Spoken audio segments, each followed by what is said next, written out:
watching the Scottish Football Zone with all the build-up and reactions.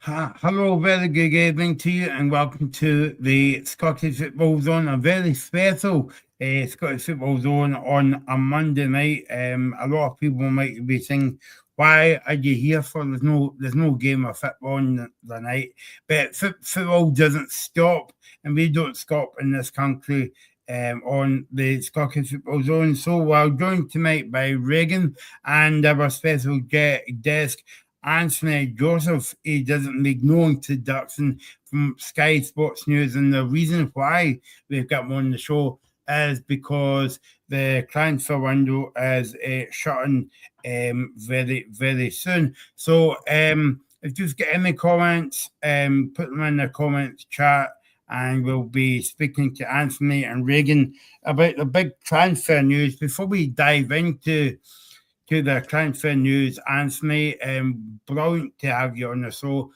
Thanks for coming on. I wanted to ask you very quickly about the title race that's heating up after the weekend's action. So what's your take on it? Well, it's intriguing, isn't it? It was intriguing beforehand, and it's even more intriguing now with Celtic, the champions, in third place. Hearts obviously still leading, still unbeaten against Celtic, and Rangers also moving into second and above Celtic. So it's like it's set up for a thrilling finale and a thrilling finish to this season, because these sides are going to be, every game matters now. Every game for these three big clubs, and also there's meaningful games in other parts of the table. But in terms of the title race, like normally you would think Celtic being at home to Falkirk would, at this time of the year, perhaps if Rangers were pushing them, then yeah, it would be a big game, but not to this level. Like every game is like a must win for all of these clubs now.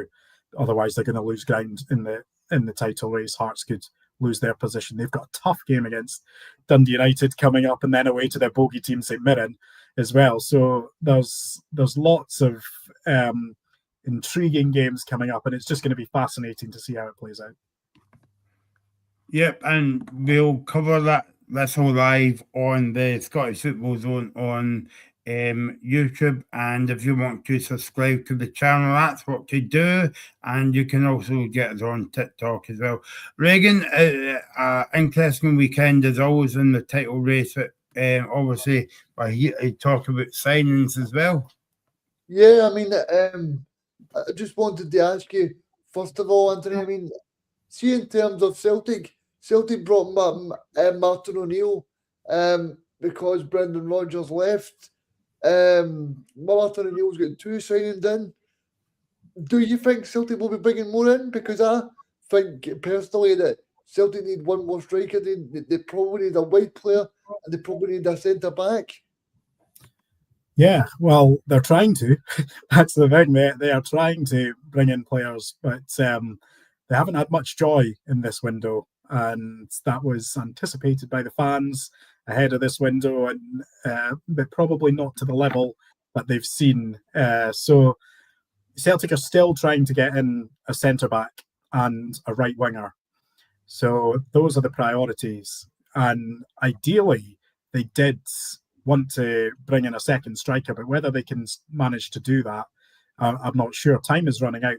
There's a week left in the transfer window now, so it's going to be very difficult for them to bring in more than one or two, given the fact that a lot of the staff and people who would normally be dealing with the preparation for this had left the club when Rodgers left.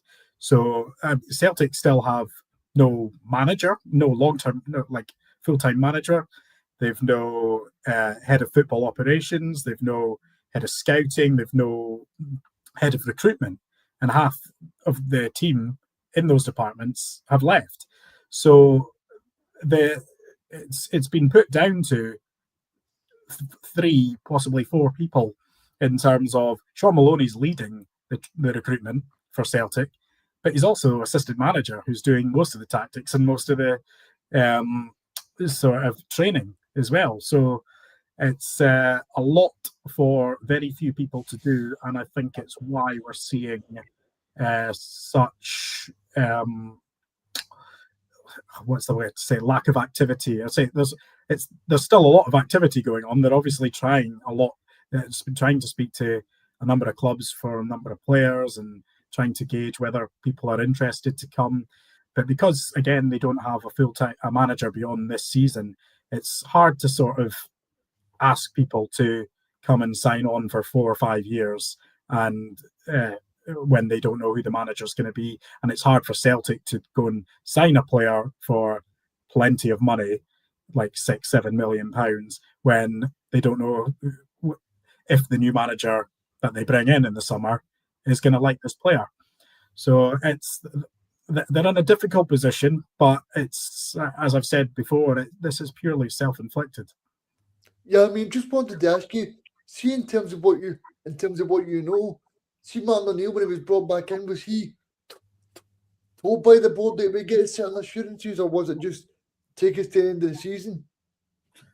I don't think there was any assurances given. It was all done quite last minute, wasn't it? And the same when he came in against when he came in when Rodgers resigned, it was all very last minute.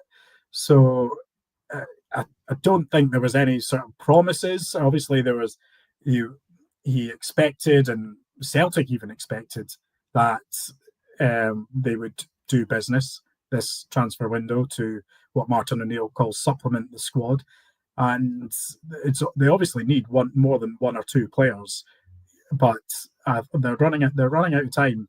I don't think there was any certain assurance. I think there was assurances that they will go in the market to get players, but given the state and the situation, I think they understood that it's more likely going to be loans or loan with options. Yeah, I mean, I just wanted to ask you as well, see in terms of Martin O'Neill yesterday, I don't think he was certainly saying Celtic would bring players in. Do you think that was just him dampening expectations? No, I think Martin O'Neill speaks honestly, to be honest. I think he said it as he expects it to be. I think he is hoping for the very least 1 or 2, well, 2 probably.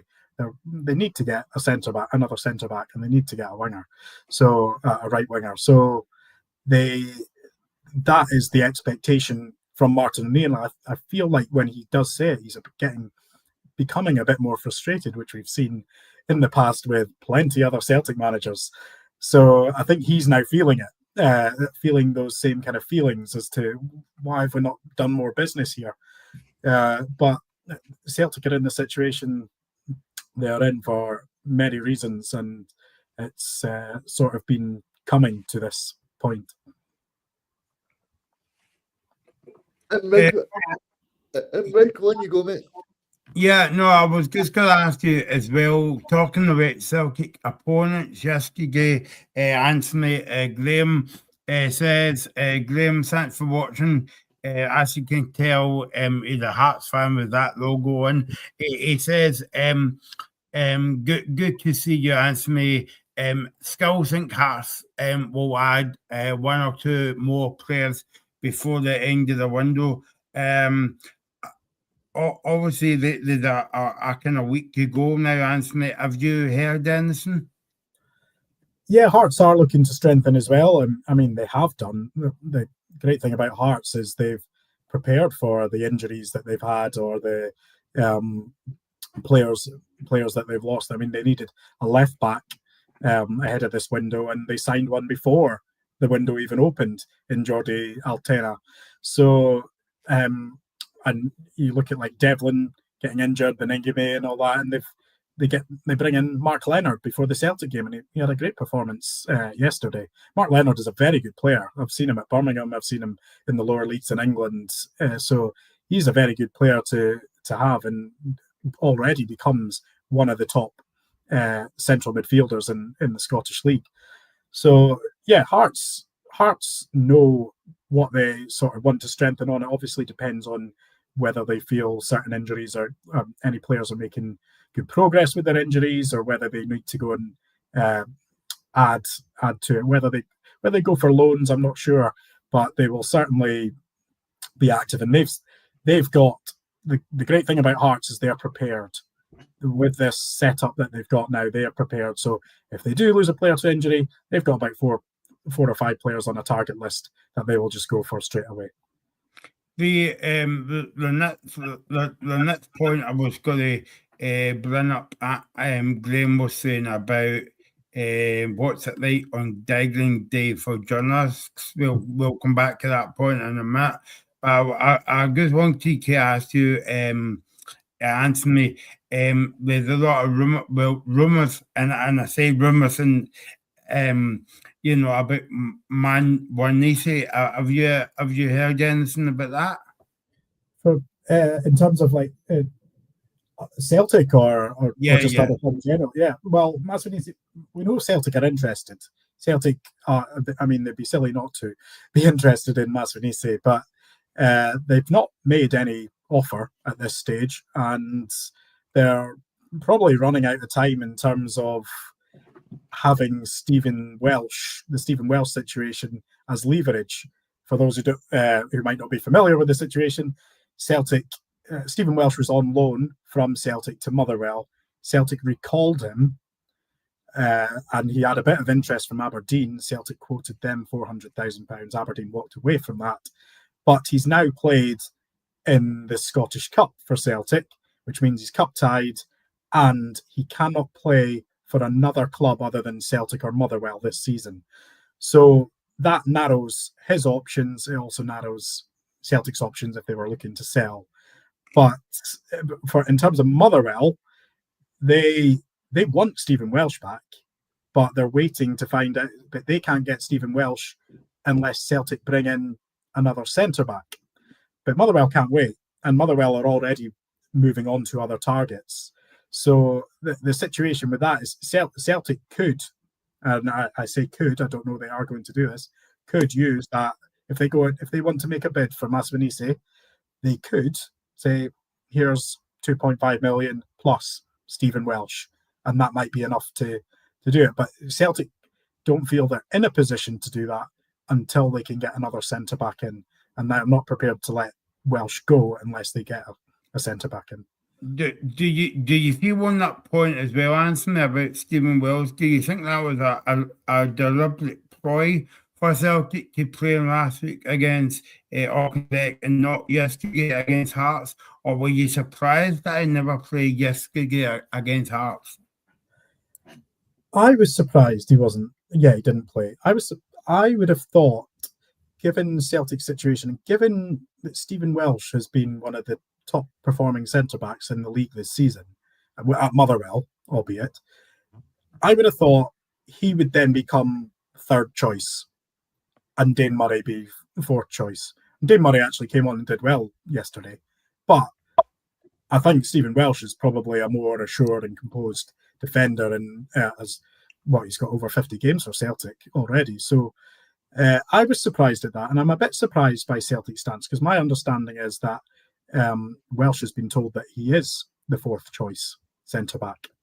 So, and that Celtic are looking to sign another centre-back. So that's what makes it interesting. It's but Celtic are running out. What we could see with the time developing is that Celtic sign a centre-back, but Motherwell have already signed a replacement.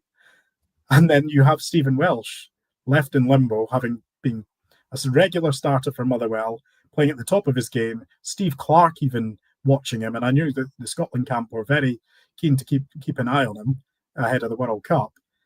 But then to not playing at all, it could turn out to be a very Celtic obviously got to look into their own best interest, but in terms of duty of care, I think it's at the moment it's not looking good for Stephen Welsh. Regan? Yeah, I just wanted to ask you in terms of the Aberdeen manager, have we got any further forward than that, Anthony? Well, as far as I'm aware, they're whittling it down to about 4 or 5 on the shortlist. They had a lot of applications to go through, a lot of people did. But in terms of the actual number of candidates who fit the bill and that they were keen to press forward with, I believe it was only a handful. So they are sort of keeping it open a bit at the moment. Yes, they're going to start doing the interview process soon, but and obviously we know some of the names in terms of Rosslar, Stephen Robinson, and people like that. So they are McGlynn as well is another one that they're keeping their eye on. Yeah. So it's going to be interesting to see how the process develops. My understanding is that while knowledge of the Scottish game is a plus, it is just a plus. They will also look at a manager from another league who has no background in Scottish football, but obviously it would be a plus if they had that. Yeah, I was just going to ask you, do you think the director of football being German, do you think that plays a part in it? Yeah. Yeah, well, he's got Luke Pfannenstiel has got brilliant contacts. He's got some amazing contacts in Germany from the Bundesliga and Bundesliga 2, but also in America. He's got contacts in the MLS. He's got contact. He's quite a well-known figure in football and in many countries, and I think he'll be a real asset to Aberdeen going forward. Yeah, I mean, I know Callum McGregor spoke on it yesterday, but do you genuinely think there's any chance that McGregor could potentially leave this window to join up with Brendan Rodgers? No, I don't. I don't see that happening. I mean, sometimes if you are thrown with an offer and it's, say, 150 grand a week, which the Saudis could definitely offer, it might be hard to refuse that. And if it's a year contract, 2-year contract, probably for the tax reasons. But I just don't see Callum McGregor leaving Celtic. I think he's made it very clear that he is more determined than ever to go and win this title. This has probably been the toughest season he's ever had at Celtic, probably even tougher than the COVID season, because during the COVID season, there was almost the excuse of it being the COVID season. But this time, there's 2 challengers. Celtic are behind them both, and they've had 3 managers this season already. This is uncharted territory that Celtic are in at the moment, and I think Callum McGregor wants to be the man who sees them out of it. What you mentioned Aberdeen earlier, Anthony. Sorry, Regan, but I've kind of mentioned this on the show a few times. Kind of a bit of a 2-part question here, Anthony. Why is kind of Aberdeen, you think, dragging their heels? And also, that if they get this Mitch appointment wrong, do you think the Aberdeen fans will then turn on Dave Cormack? Well, it's interesting that I mean, he has to be held accountable, I guess, as he is the man in charge. So, I mean, they've had some really poor appointments in the past. I mean, Stephen Glass one especially, and especially how the circumstances he was given that job, with no real sort of background or pedigree to take the Aberdeen job.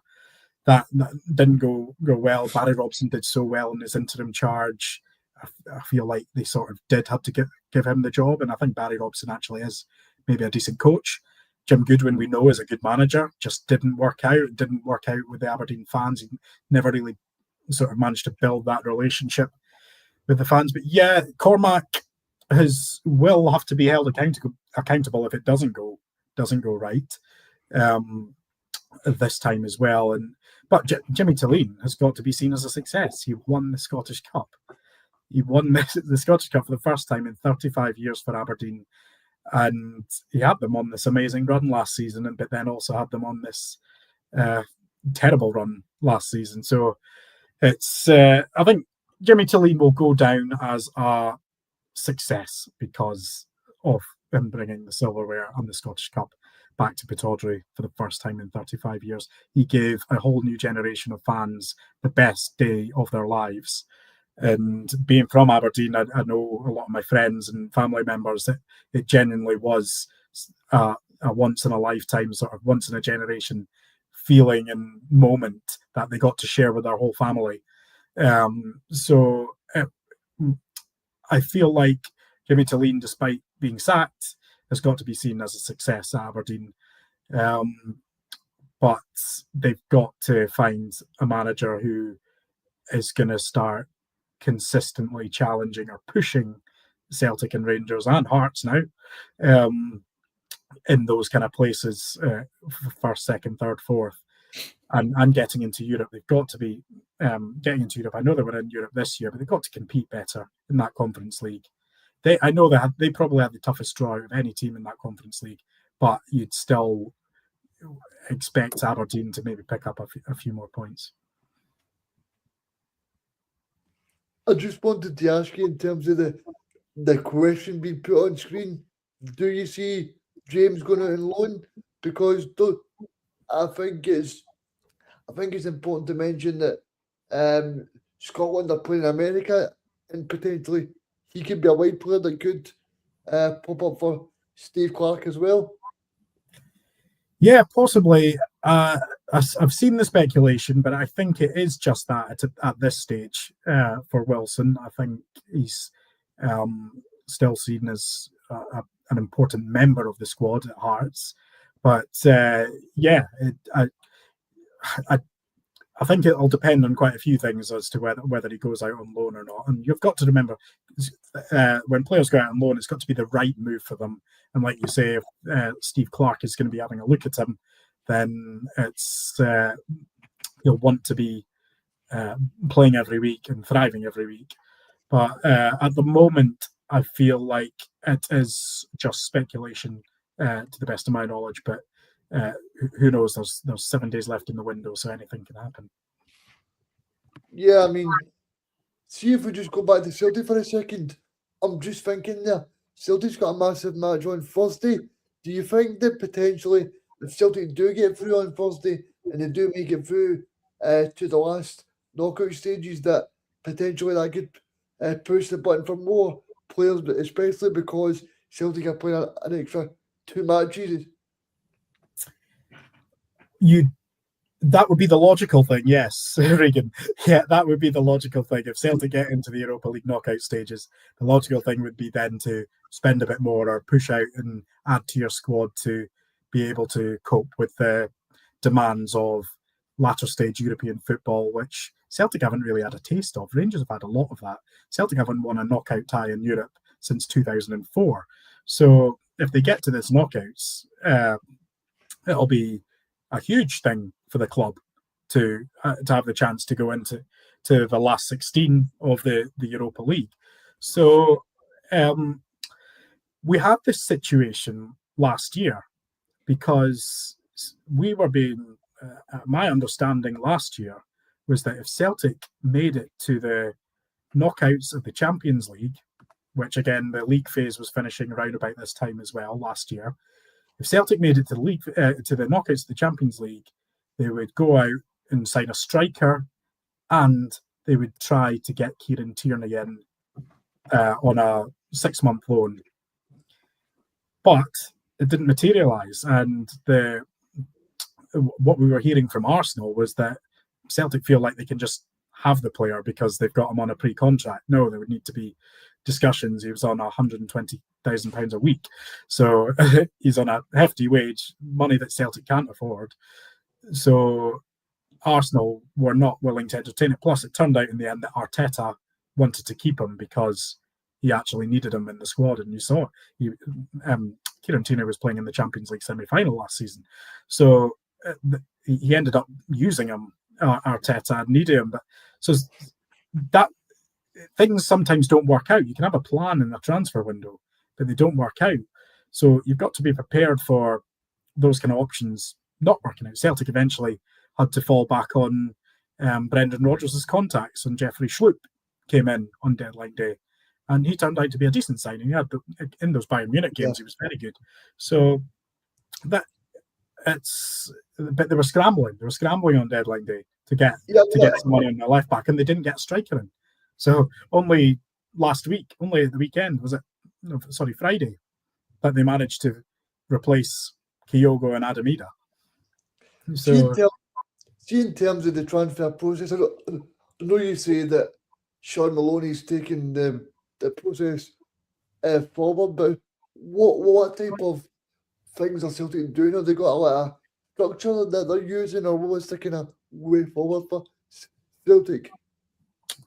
well, in the past, there was obviously a structure. They would do regular meetings. They would have the recruitment team, scouting department. They would bring forward players to Paul Tisdale, who was the head of football operations, and then he would recommend. They would see what was. They would start putting feelers out. Him and Jay Lefevre as well. And then if it came to a negotiation stage, you would have Michael Nicholson and Dermot Desmond getting involved. So that was the structure. At the moment, it's very different. It's not, there's no sort of, I mean, if you look at Celtic this season, they must have a short list of players under Brendan Rodgers, a short list of players that they were going to sign for under Wilfred Nancy. Araujo is a Wilfred Nancy signing. So it's they've had to rip that up because Martin O'Neill plays a totally different system, and they're probably not going to get a manager in who plays the same system as Wilfred Nancy did. So it's been a bit of a shambles. It's been a bit of a lot of scrambling, a lot of relying on agents and clubs coming to Celtic to say, "I've got this player available. Do you want to take a look at him, or do you want to do a deal with him?" And I'm sure you're aware of the basically the social media for football transfers within the football industry is a website called Transfer Room, which most clubs and agents and people are a part of. They will put out, Celtic will have, I'm sure, put out that they are looking for a striker, a centre-back and a right winger. And clubs can come forward or agents can come forward and say, "This, I've got this player, I've got this player," or clubs can put on their transfer room status that they have a centre forward to loan out if anyone wants a centre forward, or this player is a right back. We've got a right back who's available on loan. So those are the kind of avenues that the club have been going down, as well as using their own contacts and putting feelers out. But at the moment, apart from bringing Chavanchara in from Borussia Mönchengladbach, they have not had much joy at all. I'm going to ask you about the other clubs in a minute, because at the other side of Edinburgh, Hibs and Falkirk and all that, Falkirk has been the outside team this season. They've got a lot of good players in their team, and maybe Falkirk fans might hate me for saying this, actually, but they might make a few bob out of the players that they've got as well. But I just wanted to ask you, first of all, about Finlay Cutters. Good young player. Any movement on him? Well, I think the latest was that we're expecting him to go on loan to Kilmarnock. But, I mean, some Rangers fans would probably say keep him because he is a player who can change a game. He always, anytime he's come on the pitch, he makes an impact for Rangers. So many people, even probably within the club, are trying to work out whether a loan is the best option for him or keep him. But Kilmarnock were the most interested club. Neil McCann obviously wants to utilise his contacts at Rangers, and having been there last season, I think that's where it is at the moment. They're trying to decide whether his future is best at Rangers, but also will he help Rangers in this title race, because sometimes you need a player who can change something, change it up and just impact a game, and he's got that ability, and I think we've seen that already from him. Reagan, sorry. I just wanted to ask you in terms of players, in terms of the Scotland squad, in terms of any kind of players that are not like not actually featuring in the Scotland squad? Do you see any of those type of players looking um to try and force their way a move to try and get the Scotland squad back on track for Scotland going to America? Yeah, I'm sure there's plenty of players who feel like if they can get a move, they can be seen for international selection. Like I was just talking about Stephen Welsh there. Had he stayed at Motherwell, he'd probably be in line for a call up to the provisional 30, 35 man squad that they provisionally take for the friendlies. So it's there'll be others there who probably feel like they are on the list and further down that would whether they're getting games or they're just playing in different kinds of leagues.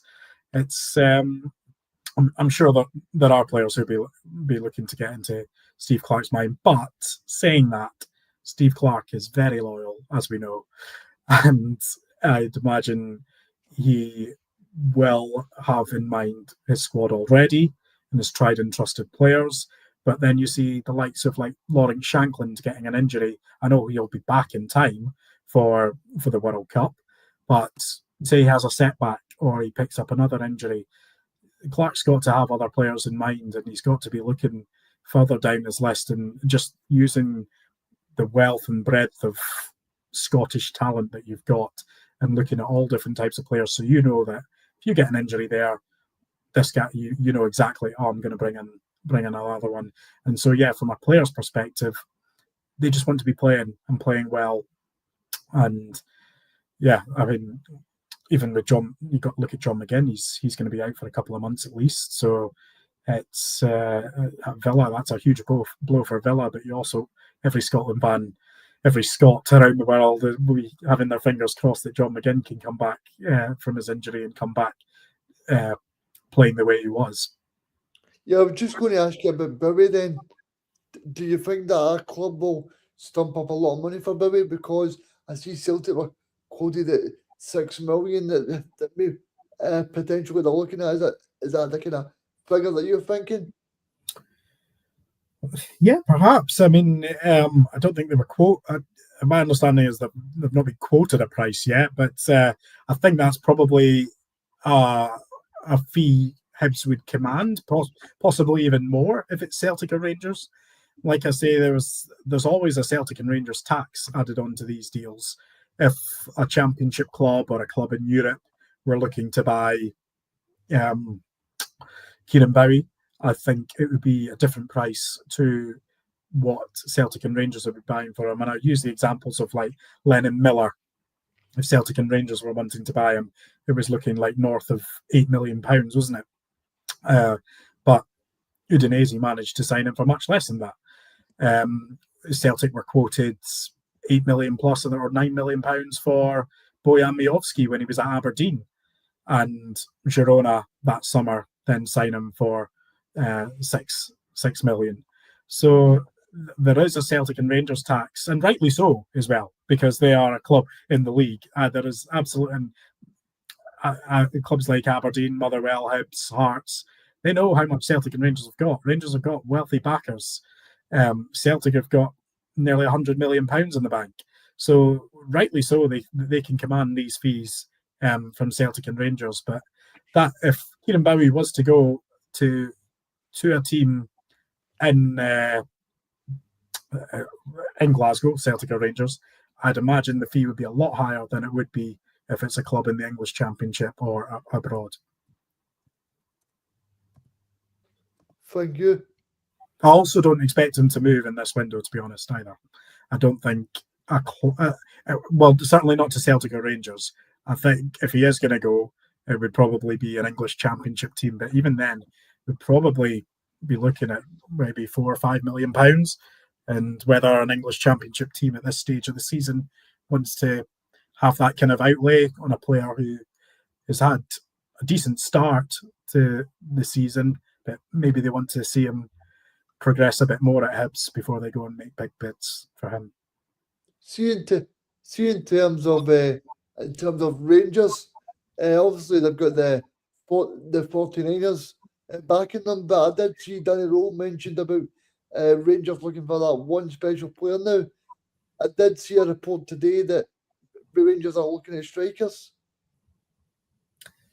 Yeah, and I think that's more the case if Danilo leaves. So our understanding is that a number of clubs have been in touch for Danilo, and in the English Championship. We also know NEC Breda want to take him back to the Netherlands.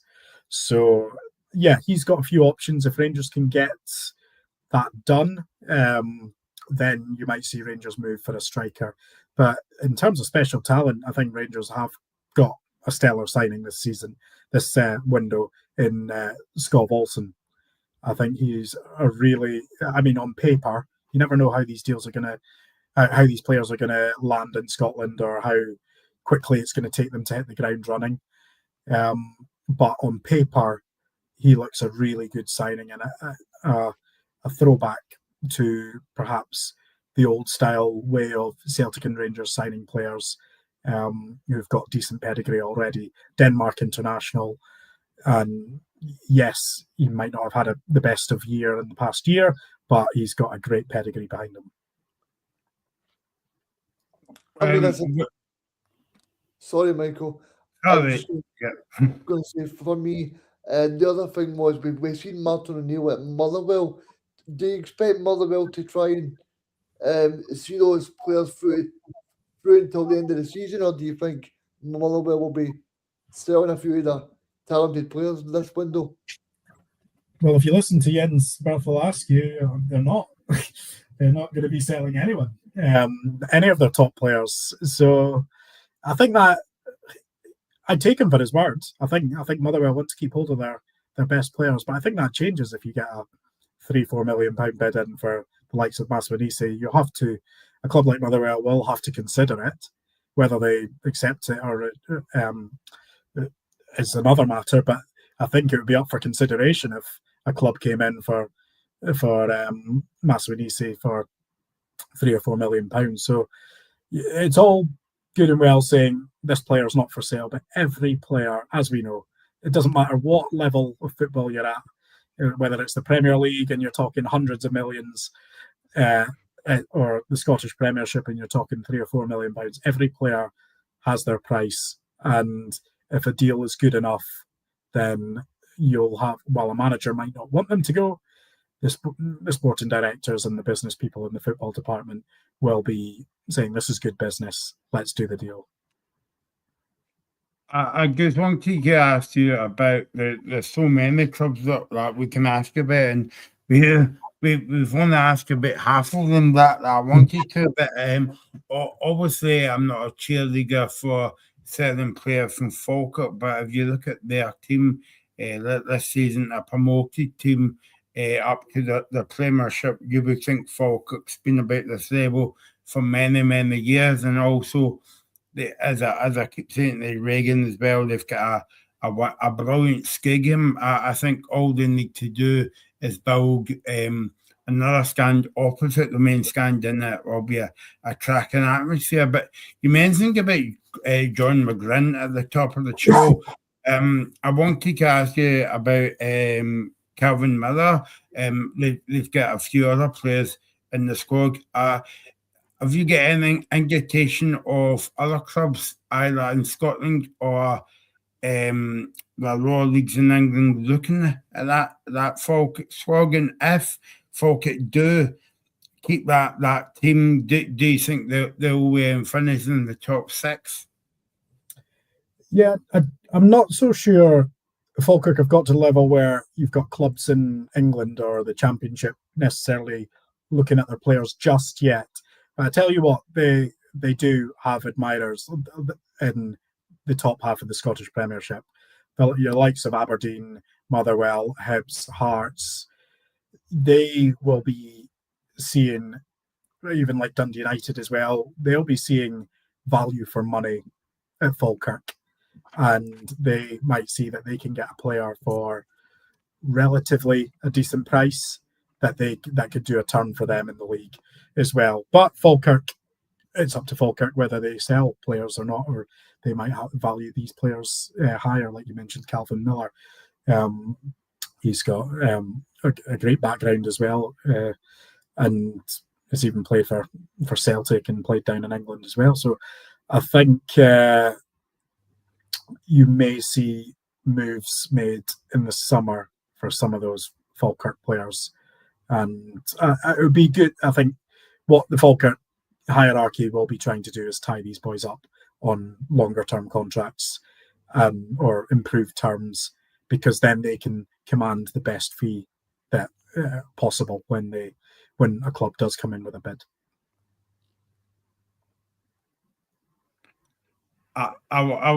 Yeah, sorry, Regan. That's the thing about not having a Scoogle, Anthony. We don't realise who's speaking at what time. Yeah, no, I think it's shared among all sort of broadcasters as well when we do sort of Zoom and StreamYard interviews. I was just going to ask you in terms of St Mirren. St Mirren are looking pretty busy this window in terms of a few players. Are you thinking that they might be busy for the rest of the window? I think they've done most of their business, to be fair, St Mirren. They brought in quite a few players already. They'll probably still be looking to bring one or two more, but I think they've done most of their business so far. And I mean, Stephen Robinson's done an amazing job there, and obviously won the cup. They're the cup winners. So their focus now is to start. They've kind of gone a bit off track from whether they're still partying from the cup final win. I'm not sure, but they've kind of gone a bit off track since then. And Robinson, I think they're too good to go down. I think they're too good to get caught up in the playoff situation or the relegation situation. I think they'll do just okay, and it's hard to tell with whether the business they've done is good or is correct or right. And I always say this, no matter what podcast or interview analysis I'm doing, I always say this: like I'm a newsman. I do the news of the football. If you want football analysts, then you'll have to speak to sort of former players or pundits and people like that who could tell you if someone is a good player or not. But they've done a lot of business. Stephen Robinson will be hoping that these players can hit the ground running because they need to get themselves back on track. Otherwise, but I do think they will be okay, because I think Livingston and Kilmarnock are too far apart. See how in terms of like when we talk about the big two or maybe the big three now, if you're including Hearts for this season as well, and player and clubs overseas, do you feel as though that Scottish clubs have a bit of snobbery, because obviously that we've got young players in the Premiership and the Championship, and I suppose that goes with the managers as well. And do you feel as though sometimes they kind of like bypass them and look to like Italy and Spain and the likes of that? Do you mean English clubs look to? No, I just mean like clubs in Scotland, like they bypass Scottish players. Other Scottish players. Oh, okay, sorry, yeah. Sorry, I get your question, Michael. Yeah, perhaps. I think Celtic and Rangers do that a lot, especially. I think Hearts won't do that because Hearts have a model and database with Jamestown Analytics that's looking at every league, the lower leagues in Scotland, the lower leagues in Belgium, the lower leagues in Slovakia. Their Jamestown Analytics' database is incredible. So I don't think Hearts will necessarily. I mean, look what Hearts have already signed McPake on a pre-contract from St Johnstone. He's doing the numbers for St Johnstone already. So, and he must pass the threshold for the analytics to say, no, this is a player who can grow and do better for Hearts. So McInnes has obviously had his chat with him and decided to sign him. So Hearts are the one out of those three, you say that I feel almost certain will not bypass good young Scottish players if their data suggests that they are going to reach the levels that are expected of them. Celtic and Rangers, I think, is more of a, yes, perhaps a snobbery, but also they feel like I was saying about Celtic and Rangers tax added on to deals when they deal with Scottish clubs. That's probably why Lewis Ferguson didn't move to Rangers. It's probably why Bojan Miovski didn't move to Celtic back at that time. I know he's at Rangers now, but back when he was at Aberdeen, because you usually have to overpay if you're Celtic or Rangers. Not overpay. That's probably bad wording for me. I would say, like I said, these clubs are well within their right to command a certain fee for their players, depending on the club that's bidding for them. So it's Celtic and Rangers, I think, have to appease their fan base a lot because they traditionally see themselves as European clubs, Champions League clubs. So they often do buy in foreign markets when perhaps closer to home there is a player who could do just as well in Scotland and also have the potential to do well in Europe. So Anthony, see on the Scottish Football Zone, you do a lot of championship work, and I did see you reported last week about Ben Stanley getting interest from Aberdeen and also abroad as well. Yeah, Ben Stanley's got quite a few interested clubs. So Wrocław in Poland have they actually made an offer through Transfer Room to Partick Thistle and to the his agency as well. Aberdeen have been in talks over a pre-contract. Dundee also came in as well. He's a player that I think has been doing well in the championship and could probably make that step up to the Premiership. I mean, Partick Thistle are well in that title race already, so perhaps he could be no matter what. But his contract's running out. I think if he is going to sign a pre-contract, I think Partick could probably be looking for a fee and get a deal done this window. Aberdeen, I would say, are leading the race to sign him at the moment. I just wanted to ask you in terms of, I know Engels there's been a little bit of talk of Engels going back to Germany. Do you think Martin O'Neill would allow that? And in terms of not anyone being brought in, or do you think that he would want someone brought in before he's be able to let go? Well, my understanding of the Arne Engels situation is that there are clubs in the Bundesliga who are interested. RB Leipzig were one who actually made a formal approach and an inquiry, and Engels wants to stay at Celtic. He wants to stay and fight for his place this season and win the title. Not fight for his place, fight for the title. He's in there. He starts most games anyway for Celtic, but he wants to stay and fight for the title and be part of this team.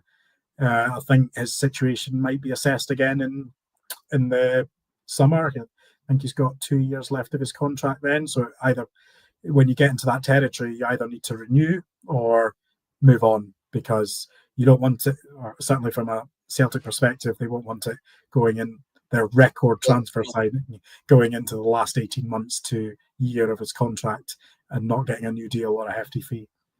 I want to ask you about Paulo Bernardo, because he's a player that played a lot under Brendan Rodgers, but for Martin O'Neill, he's not really played too much. Do you think Celtic will be looking to possibly get a midfielder in this window, and then Paulo Bernardo can be able to leave, or do you see him staying? Tricky one with Bernardo, because I think he's quite settled in Glasgow and quite settled at Celtic. Obviously, he'd want to be playing more. He hasn't really kicked on. He came in with a lot of potential. He showed a lot of good performances in Europe as well in previous seasons, but he never really kicked on after that. I don't know what it is, but I certainly don't see him moving this window or anything like that. But I think in the summer, he'll have to assess his situation, or the new manager might come in and like him. It'll be interesting to see what happens. He played at the Euros last year for the under-21s, so perhaps the fatigue kicked in a little bit. He didn't really have a proper pre-season with Celtic. He went straight from one season into the Euros tournament and then straight into playing for being back in the Celtic squad again. So it's been a tricky one for him. He needs to probably work on his game and improve to get to be selected again. I think he's still a sort of option, a decent option to have for Celtic, and I don't feel they're in a position to sort of be letting players go of that pedigree, even if they are just squad players, because then all it takes is an injury to happen, and then you're looking to your younger players, your youth team. And at this stage of the season, when Celtic are trailing in the league title, the title race, they need as many quality players and strength and depth in their squad. And Bernardo is a good option to have. I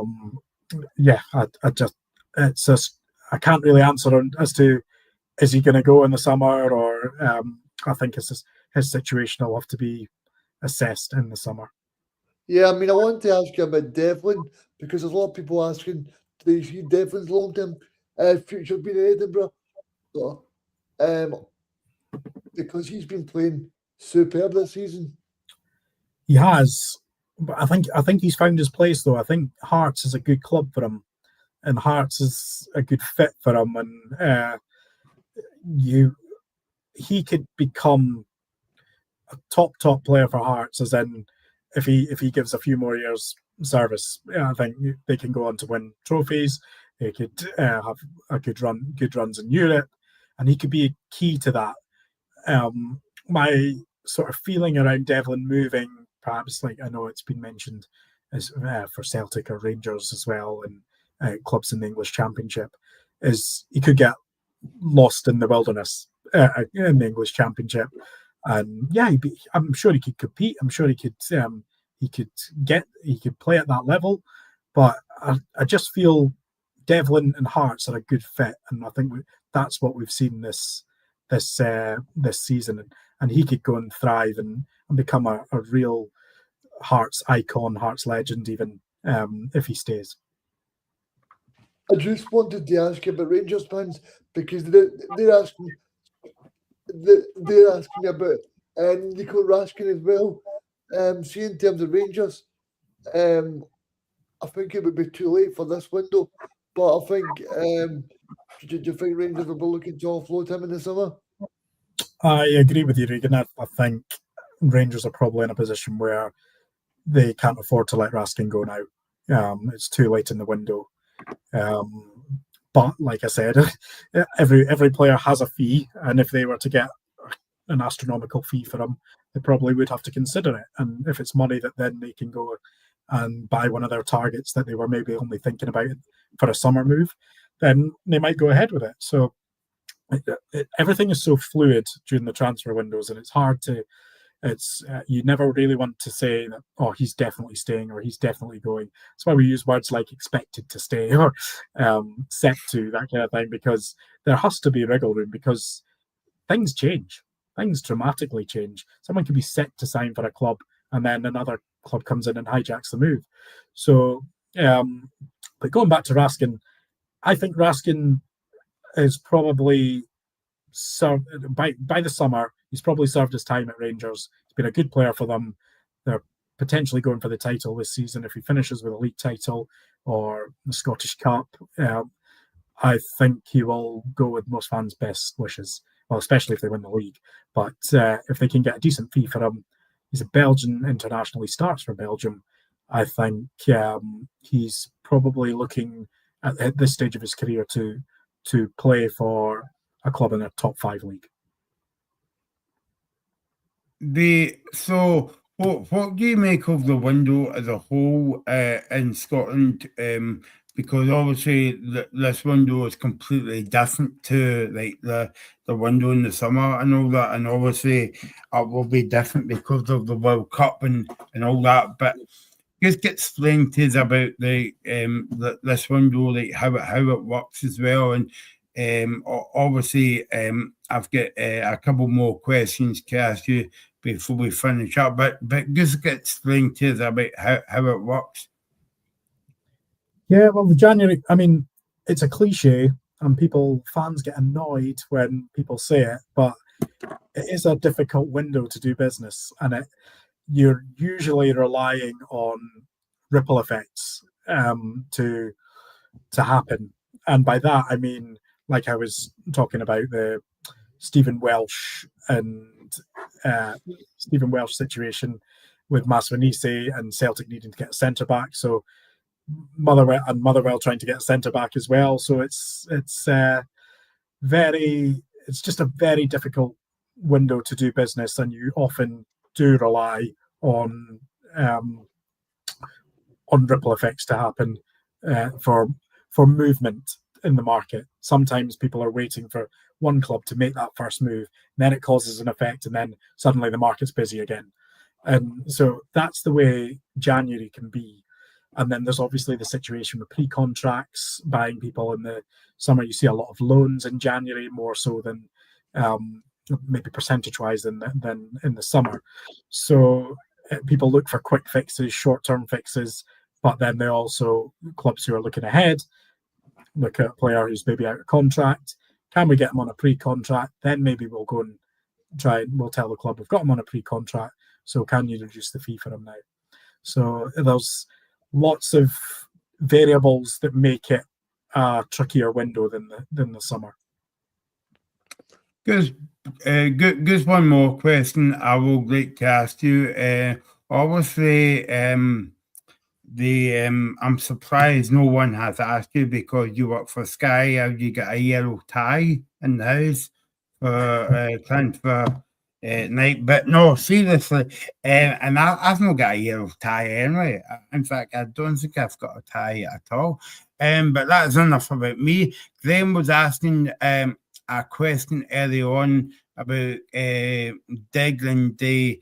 It's busy time for different clubs up and down the country. What was it like for you as a journalist on that day or on that night? Deadline Day for us as journalists, especially at Sky Sports News, is like Christmas Day, where there's usually a buzz in a newsroom anyway, but there's a real buzz in the newsroom on Deadline Day. Everyone brings in chocolates, sweets, treats to get us through the long shift. I'm quite often in from 7 a.m. till midnight or 1 a.m. So it's a long old shift, and you're just hammering the phones. The great thing I love about Deadline Day in particular, as someone who chases the stories and reports on the stories, is that you know there's going to be an end point to this story today. So you could get wind of Birmingham are interested in this player, Celtic are interested in this player, Celtic are trying for a low move, or Motherwell are going for this. You know it's going to end that day. So it's not like going to drag on for a few more days, or next week they might put the offer in. If that club wants that player, they're going to have to put a bid in. They're going to have to get them for a medical. They're going to have to start getting the private jets up, or the agent driving them somewhere. So that's the excitement of Deadline Day as someone who brings in the stories and chases the stories and reports on them. So that's but in the office, like I said, we get pizzas delivered. People have got Red Bull to keep us going, coffees to keep us going. It's very much, I've worked in news in the past as well, so it reminds me of election night. So that's what it reminds me of from my news background. So I love Deadline Day, and especially for that reason, is you put out a story and you know there's going to be a conclusion that day. That player is either going to be standing with a scarf up above his head in a stadium where the lights have just been put on, or the deal's going to collapse, or another club comes in and hijacks the move. It's it's hard to keep up with it, and you've got to make sure you've just got to be quick.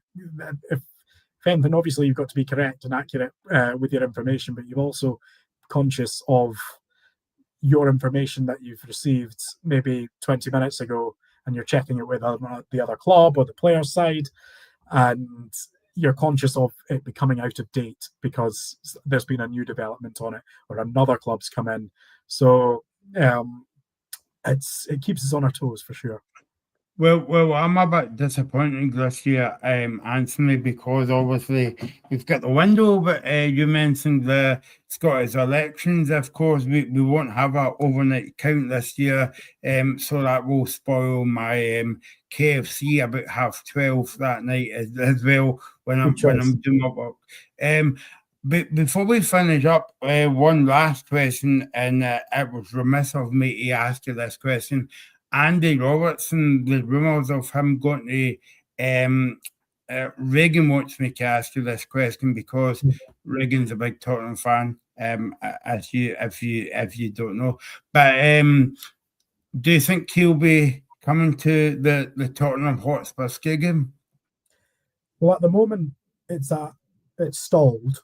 And I was reporting on this last night, and I was digging into it last night.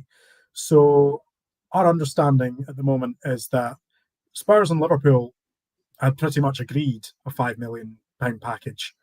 Robertson was ready to go, but it was always on the basis that Liverpool got a left back in. And Liverpool have been trying to recall Tsimikas, but there's no break clause on their from his loan at Roma. But there's no break clause in that deal, so Liverpool don't have the right to just recall Tsimikas. Roma, and this is what I was saying about the ripple effect as well, Roma say they need to get a left back in before we'll allow Tsimikas to return to Liverpool. So unless Roma can get a left back in soon, because there's only 7 days left of the window, then Liverpool, if Roma can get a left back in very soon, then Liverpool can have Tsimikas back, and that should set the wheels in motion for Spurs to get Andy Robertson. But if it keeps dragging on, Spurs might have to look elsewhere. Spurs might have to go for another left back, another experienced left back. So this is the fascinating part of the window, and this is the ripple effect in full flow. Spurs wanting Andy Robertson, Spurs' chances of getting Andy Robertson rely on Roma getting a left back in.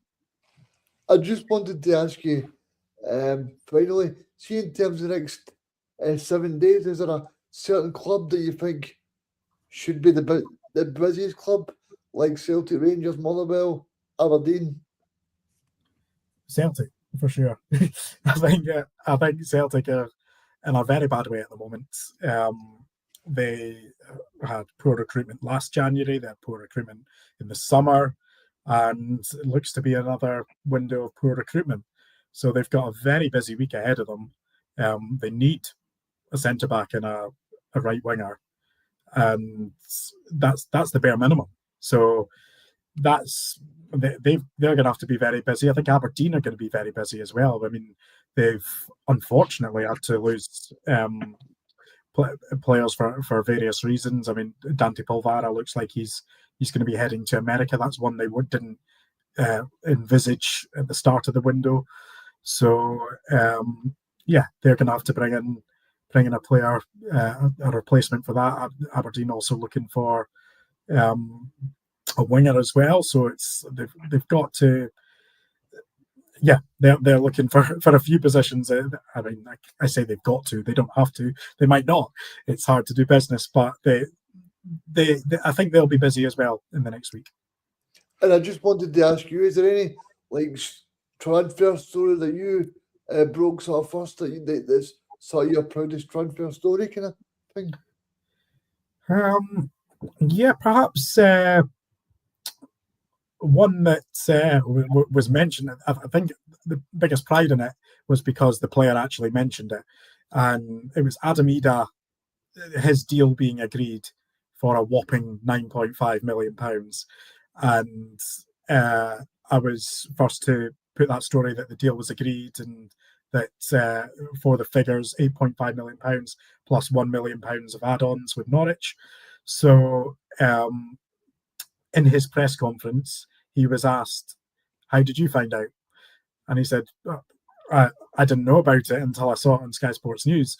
So that was, I mean, there's probably, as a journalist, there's no better endorsement if you work in transfers as a player coming out and saying they only found out about it until it came up on Sky Sports News that their own transfer had been agreed. So yeah, that's probably one of my proudest ones. But I think it's just, I mean, we do lots of stories. I mean, some transfer, you can be proud of things that don't even materialize into transfer because you're the one, and I think fans and viewers forget that we're just the messengers. We don't do the deals. So if I put a story out that Celtic have inquired about someone, Aberdeen have inquired about someone, it doesn't become my fault if the deal doesn't go ahead. It doesn't become a lie that because the deal didn't go ahead. At the time, it's correct. If they've inquired about someone, they've inquired about someone, but they might not do the deal. They might not get the deal done. The player might not want to leave. The selling club might not want to take on that offer. There's so many reasons, and I think that's where a lot of the stick comes on Twitter, especially. So you might see a lot of that. It's just part and parcel of it. But I think the biggest thing people need to remember is that we just do the news. We're the messengers. We put out the stories once we've got the information and once it's all verified with all our sources. We put out the stories, and that's the information at that time. It might change tomorrow. It might change in a few hours.